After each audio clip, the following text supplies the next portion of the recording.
Hallottad már a legelső karácsony történetét? Én valahogy így képzelem el. Réges-régen a Betlehem melletti dombokon állt egy pásztorfiú. Állt egy pásztorfiú és szélsebes paripája, akik anyáját őrizték. Átlagos este volt. Éhes báránykák legeléstek a lankákon. Hirtelen nappali világosság ragyogta be az éjszakát, ahogy az Úr angyala jött el hozzájuk. Nagyon megijedtek, reszkedtek, mint a nyárfalevél.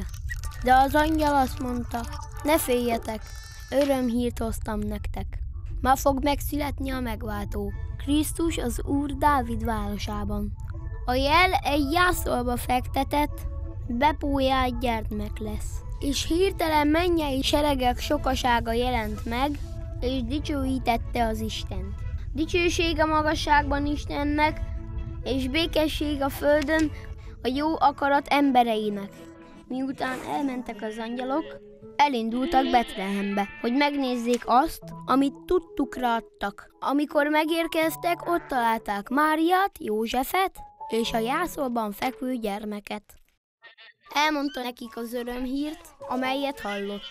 Mária szívében egyeztette szavait. A pásztorfiú haza...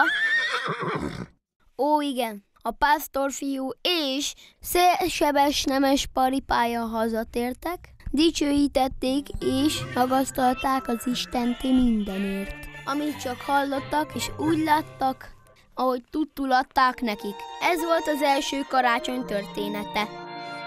Áldott békés karácsonyi ünnepeket!